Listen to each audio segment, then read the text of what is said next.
My name is Anthony Dickey, and I am 51, a hairstylist in New York City, and I grew up in Seattle, Washington. My mother was white, German. My dad is black, African American, so that technically makes me biracial. And I have a brother who's of a different mother, who's all black, some stepbrothers, cousins. You know, my cousins were my brothers and sisters, right?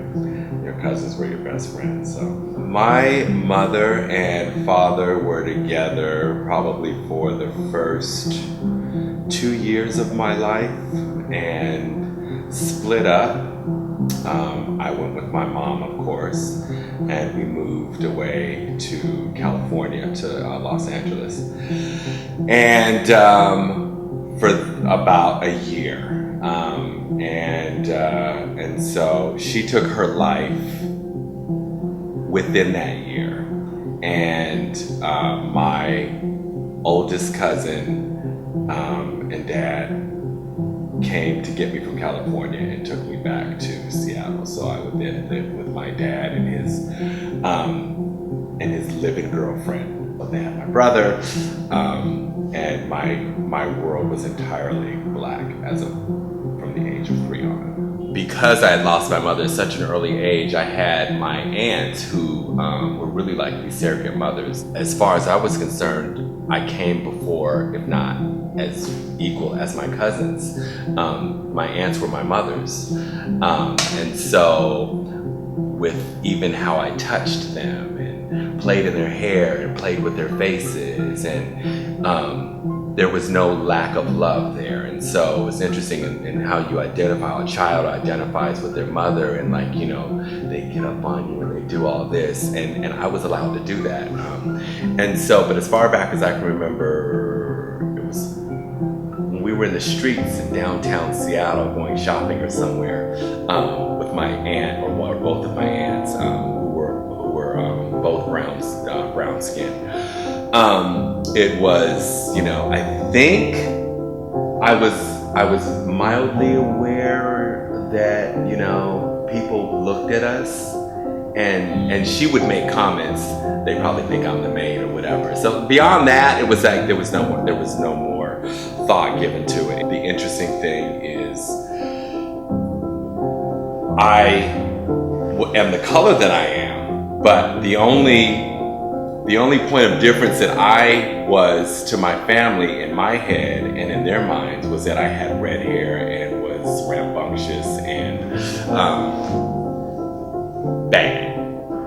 Not in a bad way, but yeah, you know how they peg redheads into being rambunctious and precocious and all that.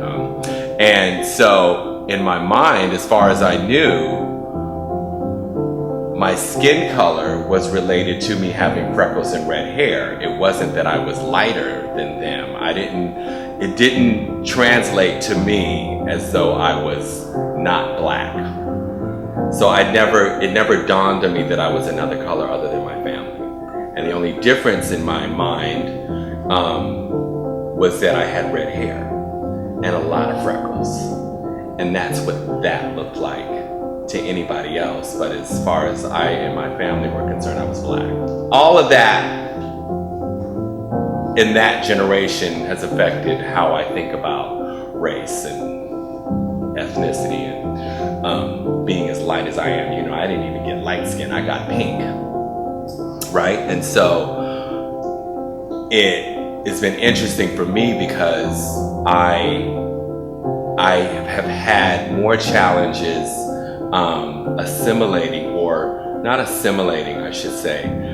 adapting myself into white culture, which is very ironic because it just happens to be what your experience is. So as I got into the beauty industry at the age of 18, I also saw some disturbing parallels in the beauty industry about how beauty was segregated and there it was a very lopsided and one size fits all approach to a standard of beauty that wasn't everybody's. And right, that's what race is. That's what skin color is. And hair textures kind of runs parallel, right? My clientele prior to the book I authored, Hair Rules, in 2003, was 99% white. And after the book came out, it started to shift. It was a beautiful thing because I had women of all ethnicities and hair textures in one place. And I'm that guy who does 4 or 5 people at one time. And so the conversations are beautiful ones, and women start to have conversations about their hair, and you'll have a black woman compliment a white woman about her hair, and vice versa. And whether she knows about it or not, she knows that how to be a lady and how to pay a compliment. And that's why beauty and hair is such it offers this amazing intro into a conversation that can happen between 2 people that may not share anything in common, but they share beauty.